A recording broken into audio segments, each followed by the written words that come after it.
अस्सलाम वालेकुम। 9th class बेटे, open your chemistry book. First chapter हम लोग कंप्लीट कर चुके हैं। अपने लास्ट लेक्चर में भी मैंने आपको कुछ इंपॉर्टेंट नोट्स थे, that is the differences between metals and non metals. बेटे मैंने आप लोगों को राइट करवाए थे और मैंने आप लोगों को कहा था कि आपने ये अच्छी तरह से राइट करने हैं और इनको लर्न भी करना है, क्योंकि आपके पेपर में अक्सर जो है वो इनके ये क्वेश्चन आ जाता है कि what is the main differences between metals and non metals. ठीक है, तो आज भी बेटे ऐसा ही थोड़ा सारा मैं आपको चैप्टर हमारा कंप्लीट हो गया। अब एक दो इस तरह के कुछ इंपॉर्टेंट पॉइंट्स हैं जो आपकी बुक में ज़रा कम दिए हुए हैं या मिसिंग हैं, वो बेटे मैं आपको राइट करवा रही हूँ। आज के लेक्चर में मैं आपको दो मेन डिफरेंसेस करवाऊंगी। पहले हम डिफरेंस करेंगे between compound and mixture. Compound और मिक्सचर में मेन डिफरेंस क्या है, आपने पढ़ा तो था। कंपाउंड जो हैं वो क्या है, बेसिकली प्योर सब्सटेंस होते हैं जो दो या दो से ज़्यादा एलिमेंट से मिलके बनते हैं, लेकिन इस केस में क्या होता है, रेशो इनकी फिक्स होनी चाहिए। जैसे कि वाटर में हमेशा हाइड्रोजन 2 ही होंगे और ऑक्सीजन, यानी कि इनकी जो रेशो है वो कितनी होगी, 2:1 ही होगी। इसी तरह कार्बन डाइऑक्साइड की भी फिक्स रेशो होगी। लेकिन जब हमने मिक्सचर पढ़ा था, मिक्सचर में भी मैंने आपको यही कहा था कि 1 और 2 3 डिफरेंट टाइप के डिफरेंट नंबर्स ऑफ एलिमेंट जो है यहाँ पे भी मिक्स होंगे। लेकिन मिक्सचर में क्या होता है कि रेशो बेटे फिक्स नहीं होती। ठीक है, कोई भी रेशो हो सकती है। अब आपके पेपर में अक्सर क्वेश्चन आता है कि what are the main differences between compound and mixture. तो बेटे आज मैं आपको कंपाउंड और मिक्सचर के दरमियान में जो मेन डिफरेंसेस हैं बेटे वन बाय वन आपको सारे के सारे वो राइट करवाऊंगी। आप मेरे साथ साथ लिखते जाओ और इसको अच्छी तरह से आपने अपने एग्जाम्स के लिए प्रिपेयर करना है। तो लेट्स स्टार्ट। आप इसी तरह से अपनी नोटबुक में या रजिस्टर है आपके पास, जो चीज़ भी अवेलेबल है उस पर आप लोग यहाँ पे उतार लें। एक साइड पे आपने मेंशन करना है कंपाउंड और एक साइड पे आप मेंशन करोगे मिक्सचर। ठीक है, यहाँ पे हम लोग क्या हेडिंग दे लेते हैं, कंपाउंड, COMPOUND, कंपाउंड। ठीक है, और यहाँ पे हम लोग क्या हेडिंग दे लेते हैं, मिक्सचर, MIXTURE, मिक्सचर। ये कंपाउंड हो गया और ये क्या हो गया, हमारा मिक्सचर हो गया। ठीक है, अब वन बाय वन हम सारे डिफरेंसेस यहाँ पे राइट करते जाएंगे। आप लोग मेरे साथ साथ राइट करें। नंबर 1, कंपाउंड्स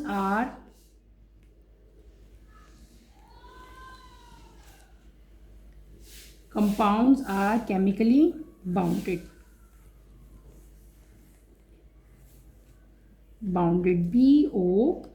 BON, बेटे ये N वाला बाउंड है। ठीक है, और मिक्सचर में क्या होगा, they are not chemically bonded, they are not chemically bounded. ये हमारा क्या हो गया, पहला डिफरेंस हो गया। अब हम नंबर 2 राइट करेंगे। कंपोनेंट्स, इसकी जो कंपोनेंट्स हैं, कंपाउंड के जो कंपोनेंट्स हैं, जो एलिमेंट्स हैं जिनसे मिलके कंपाउंड बनता है, components can not be physically separated, full stop. और यहाँ पे क्या आ जाएगा, कंपोनेंट्स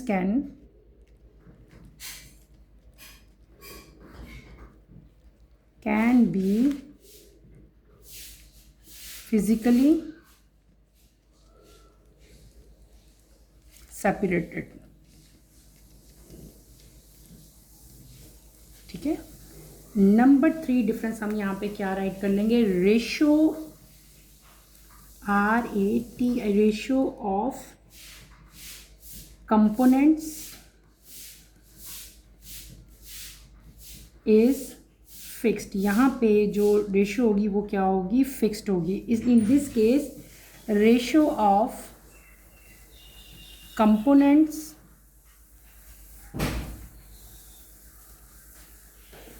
हम यहाँ पे क्या लिख लेंगे, कंपोनेंट्स आर नॉट फिक्स्ड। ठीक है, वहाँ पे फिक्स थी, यहाँ पे क्या आ जाएगा, आर नॉट फिक्स्ड। क्लियर। अब हम चलते हैं नंबर 4 की तरफ। ठीक है, boiling point,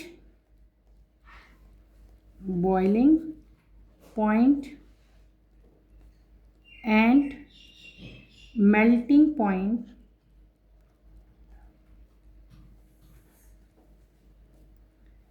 are constant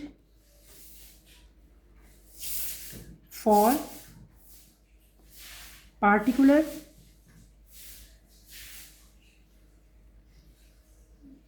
compound।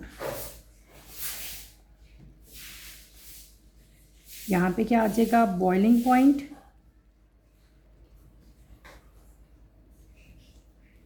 And melting point are not constant।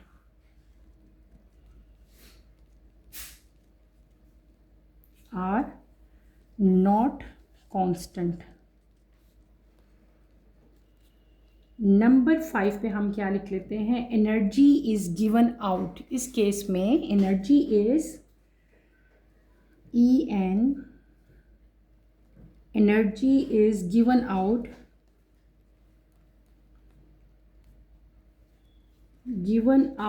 और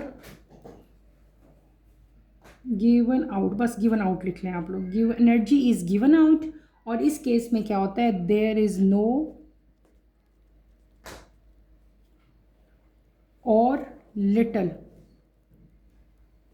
एनर्जी ट्रांसफर।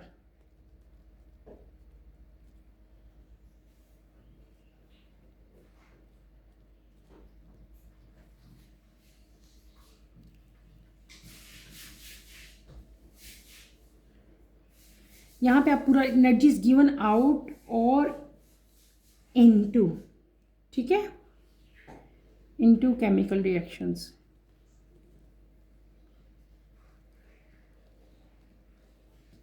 नंबर 6 में आप लोग क्या राइट कर सकते हैं, हम और भी डिफरेंसेस लिख सकते हैं इसके। दे आर, कंपाउंड की बात हम करें, they are homogeneous, homogeneous, GENOUS, ठीक है, GENEOUS, दे आर होमोजीनियस। और दे कैन बी, ये होमो भी हो सकते हैं और हेट्रो भी हो सकते हैं। They can be homogeneous, HOMOGENEOUS, homogeneous, और हेट्रोजीनियस, HETEROGENEOUS,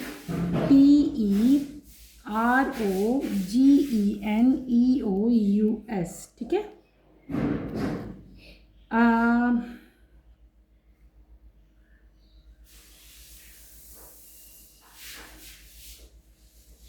नंबर 7 पे आप लोग क्या लिख सकते हो, कंपाउंड्स आर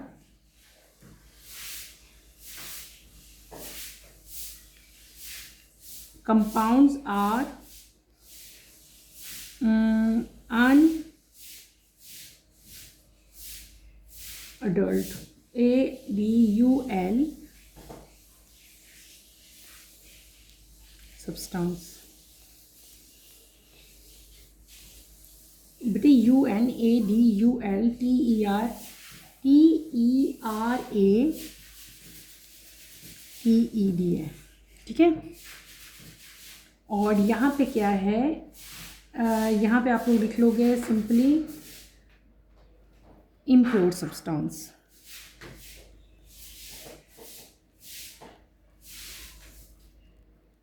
ये इम्प्योर सब्सटेंस होते हैं, ठीक है। और हम यहाँ पे क्या राइट कर सकते हैं आप लोग, और नंबर 7 पे आप 8 पे लिख सकते हो। और डिफरेंस में हम क्या यहाँ पे मेंशन कर सकते हैं बेटे, हम कर लेंगे, हमने पार्टिकुलर कंपाउंड हम लिख लेते हैं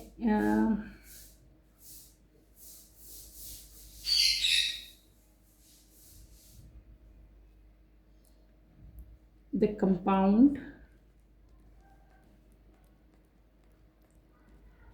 has properties different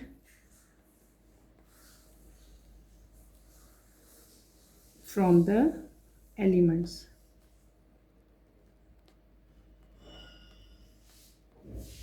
इनकी प्रॉपर्टीज इनके एलिमेंट से डिफरेंट होती हैं।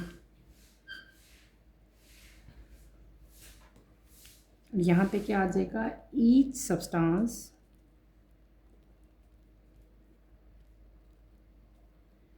In the mixture keep its own properties. Clear. फिर हम लोग और यहाँ पे डिफरेंसेस भी बेटे बहुत सारे मेंशन कर सकते हैं, लेकिन आई थिंक काफ़ी है हमारे लिए इतना ही। और आप लोग क्या लिख सकते हैं, नंबर 9 पे हम लोग क्या कर लेते हैं, इनकी एग्जांपल्स लिख देते हैं, ठीक है।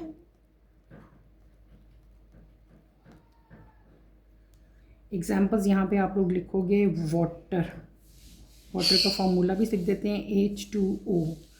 और क्या आपके पास आता है CO2 कार्बन डाइऑक्साइड। और क्या है हमारे पास सोडियम क्लोराइड NaCl, ठीक है। और यहाँ पे हम क्या एग्जाम्पल्स मेंशन कर देते हैं, यहाँ पे बेटे हम लोग लिख देते हैं एग्जाम्पल्स में एयर, सी वाटर और रॉक्स। ये हमने क्या कर लिया, कॉमन एग्जाम्पल्स हमने इसकी कर ली, ठीक है। ये मैंने आप लोगों को क्या लिखवा दिए बेटे, ये हमने वो जो मेन डिफरेंसेस हैं बेटे कंपाउंड और मिक्सचर के, ये मैंने आपको राइट करवा दिए। अब हम एक दफ़ा इनको रीड आउट कर लेते हैं। नंबर 1 डिफरेंस मैंने आपको क्या राइट करवाया है, यहाँ पे कंपाउंड्स आर केमिकली बाउंडेड, ठीक है। ये केमिकली, इनका केमिकली बाउंडेड होते हैं, ठीक है। ये ऐसे नहीं है कि कोई रिएक्शन ना हो और वैसे ही इनको इकट्ठा कर दिया, ऐसे नहीं होते, बल्कि केमिकली बाउंडेड होते हैं। जबकि मिक्सचर जो हैं they are not chemically bounded. Components can not be physically separated. जब कंपाउंड बन जाता है तो कंपाउंड को दोबारा उसके कंपोनेंट्स में हम लोग कन्वर्ट नहीं कर सकते, सेपरेट नहीं कर सकते। लेकिन इसके जो मिक्सचर है, इसके कंपोनेंट्स को हम इजीली सेपरेट कर सकते हैं। जैसे कॉमन एग्जांपल मैं आपको देती हूँ, अगर आपने वाटर लिया है, वाटर के अंदर आप साल्ट डाल दो, ठीक है, तो एक मिक्सचर बन जाएगा ना पानी और साल्ट का, वाटर और सॉल्ट का। लेकिन जब हम उस पानी को अगर हम हीट अप करें तो एक टाइम आएगा कि सारा पानी एवोपरेट हो जाएगा और नीचे आपकी जो डिश होगी, जिसको हम चाइना डिश कहते हैं, उसके अंदर सिर्फ और सिर्फ सॉल्ट रह जाएगा। तो हमने उसको सेपरेट कर लिया ना पानी में से सॉल्ट, तो इसको हम लोग सेपरेट कर सकते हैं। कंपाउंड में कंपोनेंट्स की रेशो फिक्स होती है, जैसे कि H2O, CO2, ठीक है। लेकिन यहाँ पे मिक्सचर की रेशो जो है फिक्स नहीं होती। आपका दिल करे आप एक गिलास में 2 चम्मच शुगर डाल लो और एक गिलास वाटर में 3 चम्मच शुगर भी डाल सकते हो, ठीक है। आपकी अपनी मर्जी है, फिक्स रेशो नहीं होता। मेल्टिंग पॉइंट और बॉइलिंग पॉइंट कंपाउंड्स के पार्टिकल एलिमेंट्स के जो हैं बेटे वही रहते हैं, कांस्टेंट रहते हैं। लेकिन यहाँ पे क्या होता है, कांस्टेंट नहीं रहते, चेंज होते रहते हैं। एनर्जी, जब केमिकल रिएक्शन होता है ड्यूरिंग मेकिंग ऑफ कंपाउंड, जब 2 केमिकल्स आपस में मिलते हैं, 2 एलिमेंट्स आपस में मिलते हैं और कंपाउंड बनता है, तो इस केस में या तो एनर्जी रिलीज होगी या एनर्जी एब्जॉर्ब होगी। यानी कि रिएक्शन 2 तरह के होंगे, एंडोथर्मिक भी हो सकते हैं, एक्सोथर्मिक भी हो सकते हैं। लेकिन in case of mixture energy transfer नहीं होती। दे आर होमोजीनियस, ये होमोजीनियस होते हैं, होमो का मतलब होता है सेम, और ये क्या होते हैं, ये होमोजीनियस भी हो सकते हैं और हेट्रोजीनियस भी हो सकते हैं। नंबर 7 पे क्या लिखा, कंपाउंड्स आर अनअडल्टर्ड सब्सटेंस, यानी कि इसका मतलब क्या होता है कि हम इनको चेंज नहीं कर सकते, ठीक है। और ये क्या है, मिक्सचर क्या है, दे आर इम्प्योर सब्सटेंस। आगे अगर आप लोग और नंबर 8 पे, the compound has properties different from the element. आपको पता है ना, 2 या 2 से ज़्यादा एलिमेंट मिलकर क्या बनाते हैं, कंपाउंड बनाते हैं, ठीक है।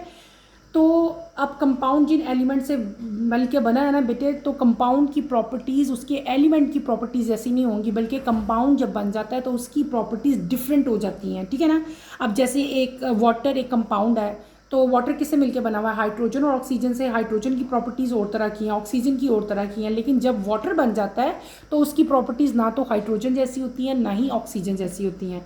और यहाँ पे मिक्सचर में हर सब्सटेंस अपनी प्रॉपर्टीज़ जो है उसको कीप रखता है। शुगर और पानी का मिक्सचर आप बनाओ तो शुगर की जो प्रॉपर्टीज़ अलग से थी, वो मिक्सचर बनने के बाद भी उसकी प्रॉपर्टीज़ वही रहती हैं।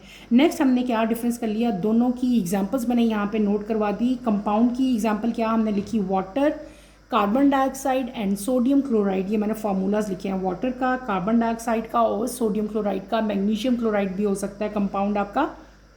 इस केस में, मिक्सचर के केस में हमने कौन कौन सी एग्जांपल राइट की है? एक हमने किया एयर, एक हमने लिखा सी वाटर, और एक हमने क्या कर लिया? रॉक्स कर लिए। ठीक है, इसके अलावा बेटे कुछ और डिफरेंसेस हैं जो कि बहुत इंपॉर्टेंट है, ये मैंने आपके लिए पहले से राइट करके रखे हुए हैं। ठीक है, इनको भी एक दफ़ा हम लोग पढ़ लेते हैं। आपकी बुक में आपने फर्स्ट चैप्टर में टॉपिक पढ़ा matter. What is matter? Matter any thing which occupy space and has मास। कोई भी चीज़, कोई भी सब्सटेंस जो मैस रखता है, जिसका कुछ वेट होता है और वो कोई ना कोई स्पेस ऑक्यूपाई करता है, कोई जगह घेरता है। ठीक है, उसको हम लोग क्या कहते हैं? मैटर कहते हैं। Matter exist in 4 state. 4 state में मैटर एग्जिस्ट करता है। कौन कौन से? Solid, liquid, gas and plasma. ठीक है, आपके पेपर में अक्सर डिफरेंसेस आते हैं। Write down the difference between solid, liquid and gases. ठीक है, ये मैंने सॉलिड, लिक्विड और गैसेस के डिफरेंसेस लिखे हैं। इनसे भी एक दफ़ा हम लोग, मैंने लिख पहले दिए हैं। ठीक है, और इनको एक दफ़ा हम पढ़ लेते हैं। सॉलिड है फिक्स वॉल्यूम, इनका वॉल्यूम फिक्स होता है। ठीक है, जैसे मेरे हाथ में बॉल पॉइंट है, ये सॉलिड है। लिक्विड का फिक्स वॉल्यूम होता है, लेकिन वॉल्यूम उसको फिक्स ही कहेंगे, लेकिन मैं आपको दोबारा इसको समझाती हूँ कि किस तरह से उनका वॉल्यूम फिक्स्ड होता है। गैस का कोई भी फिक्स्ड वॉल्यूम नहीं होता। सॉलिड की डेफिनेट शेप होती है, जैसे इस बॉल पॉइंट की शेप है। गैसेस जो लिक्विड है, इनकी कोई डेफिनेट शेप नहीं होती, बल्कि जिस कंटेनर में इनको डाला जाता है, ये उस तरह की शेप में अपने आप को ढाल लेते हैं। जैसे वाटर है तो उसको हमने बॉटल में डालेंगे तो उसकी वो शेप बन जाएगी। ठीक है, इसी तरह गैस की जो है कोई भी डेफिनेट शेप नहीं होती। अगर ये सिलेंडर में भी है तो इसके मॉलिक्यूल्स एक दूसरे से दूर दूर होते हैं। इनके दरमियान में जो इंटरमालिक, यानी कि दो डिफरेंट पार्टिकल्स हैं ना सॉलिड के अंदर, जो इनके दरमियान में इंटरमालिक्यूलर स्पेस होता है, वो क्या होता है? बहुत कम होता है। ठीक है, होता ही नहीं है बिल्कुल, ये बहुत ज़्यादा एक दूसरे के साथ अटैच होते हैं। ठीक है, और यहाँ पे इंटरमालिक्यूलर स्पेस कम होता है, और गैसेस में इंटरमालिक्यूलर स्पेस जो है बेटे वो बहुत ज़्यादा होता है। फिर आता है अगला कि इनके जो इंटरमालिक्यूलर फोर्स ऑफ अट्रैक्शन है। सॉलिड है, सॉलिड के अंदर डिफरेंट टाइप के मालिक्यूल्स हैं, एटम्स हैं। इनके जो एटम्स हैं, जो मालिक्यूल्स हैं, वो एक दूसरे के साथ स्ट्रांगली अटैच होते हैं। क्यों? क्योंकि इनके दरमियान में इंटरमालिक्यूलर फोर्स बहुत स्ट्रांग है इनकी। क्यों स्ट्रांग है? क्योंकि इनके दरमियान में इंटरमालिक्यूलर स्पेस ही नहीं होता, इसलिए इनके दरमियान में जो फोर्स है वो बहुत स्ट्रांग होती है, जिसकी वजह से इसके पार्टिकल्स एक दूसरे के साथ स्ट्रांगली अटैच होते हैं। यहाँ पे जो फोर्स ऑफ अट्रैक्शन है लिक्विड में, वो सॉलिड से काफ़ी ज़्यादा कम होती है, और जो गैसेस में बेटे फोर्स ऑफ अट्रैक्शन है वो ना होने के बराबर होती है, बहुत ज़्यादा कम होती है। क्योंकि गैस मालिक्यूल के जो मालिक्यूल्स हैं गैस के, वो एक दूसरे से दूर दूर होते हैं। ठीक है, तो वो क्या होगा? यहाँ पे कम होंगे। The molecules move about their mean position. इनके मालिक्यूल्स जो हैं वो हमेशा अपनी मीन पोजीशन पे, यानी कि एक मालिक्यूल अगर यहाँ पे आया, दोबारा अपनी जगह पे वापस जाएगा। ठीक है, तो इस पोजीशन को हम लोग क्या कहते हैं? मीन पोजीशन कहेंगे। तो सॉलिड के जो मालिक्यूल हैं वो, उनकी जो मूवमेंट है अबाउट देयर मीन पोजीशन होती है, जबकि लिक्विड के मालिक्यूल जो हैं ये हमेशा मूवमेंट में रहेंगे, कंटिन्यूसली मूवमेंट करते रहेंगे और एक दूसरे के ऊपर स्लाइड करेंगे। ऊपर नीचे, ऐसे ऊपर नीचे जब करते हैं ना जो मूवमेंट, उसको हम लोग क्या कहते हैं? Sliding movement. तो इनके जो मालिक्यूल्स हैं हमेशा मूवमेंट करते हैं और एक दूसरे के ऊपर स्लाइड करते हैं। गैस के मालिक्यूल जो हैं they are always in random motion. Random motion वो होती है जो किसकी कोई डायरेक्शन नहीं होती, जैसे कि यहाँ पे गए, यहाँ से यहाँ पे चले गए, फिर वापस आए, फिर इधर चले गए, यानी कि जिग जैग मूवमेंट है, इधर जाना, इधर से इधर, इधर से इधर, कोई डायरेक्शन नहीं है उसकी होती।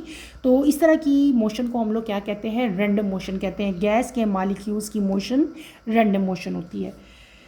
नेक्स्ट डिफरेंस मैंने क्या लिखाया कि solid can not flow. Solid flow नहीं करते। ये सॉलिड है, इसके अंदर कोई फ्लो तो आपको नज़र नहीं आ रहा ना, और जबकि लिक्विड जो है वो फ्लो करते हैं। जैसे वाटर है, उसको मैं एक बॉटल से दूसरी बॉटल में डाल सकती हूँ, एक ग्लास से दूसरे ग्लास में डाल सकती हूँ, और गैसेस भी फ्लो करती हैं।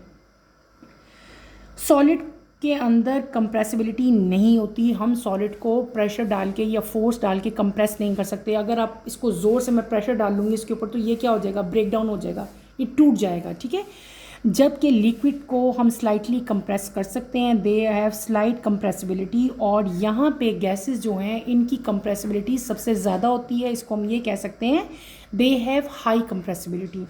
नेक्स्ट आपका आता है सॉलिड के अंदर डिफ्यूजन नहीं होती, क्योंकि वो सॉलिड है। ठीक है, सिंपल कॉमन है, सॉलिड के अंदर डिफ्यूजन तो कभी भी नहीं होगी ना, उनके पार्टिकल्स के दरमियान में इंटरमालिक्यूलर स्पेस ही नहीं है, वो सब एक दूसरे के साथ स्ट्रांगली अटैच हैं। तो हम क्या कह देंगे? They have no diffusibility. Liquid के अंदर लाइट डिफ्यूजिबिलिटी होती है, जबकि गैसेस के अंदर डिफ्यूजिबिलिटी बिल्कुल नहीं होती, they have high diffusibility. Next जो डिफरेंस आता है, दे हैव हाई रिजिडिटी, यानी कि ये बहुत ज़्यादा हार्ड होते हैं, ठीक है, इनकी एक स्पेसिफिक शेप है, ये हार्ड है, ठीक है, इन टेक्सचर। लिक्विड जो हैं दे आर लेस रिजिड, और गैसेस जो हैं ये क्या होते हैं, दे हैव नेग्लिजिबल, यानी कि इनकी जो रिजिडिटी है वो ना होने के बराबर होती है। सॉलिड में डिफ्यूजन नहीं होती, यहाँ पे डिफ्यूजन कम होती है, और यहाँ पे डिफ्यूजन बहुत ज़्यादा होती है। In case of gases rate of diffusion जो है वो बहुत ज़्यादा होता है।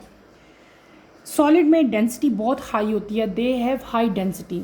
लिक्विड में लो डेंसिटी होती है, और गैसेस में वेरी लो डेंसिटी होती है, ठीक है। सॉलिड की काइनेटिक एनर्जी क्या है बेटे, बहुत लो होती है, बहुत कम होती है। लिक्विड की इंटरमीडिएट है, यानी कि सॉलिड से ज़्यादा है। और गैसेस की काइनेटिक एनर्जी बहुत ज़्यादा होती है। काइनेटिक एनर्जी हमने फिजिक्स में भी पढ़ी थी, अगर आप लोगों को याद हो। काइनेटिक एनर्जी क्या होती है कि जो मूविंग, जब पार्टिकल मूव करते हैं, कोई भी चीज़ जब मूव कर रही होती है तो उसकी एनर्जी किस फॉर्म में होती है, काइनेटिक एनर्जी की फॉर्म में।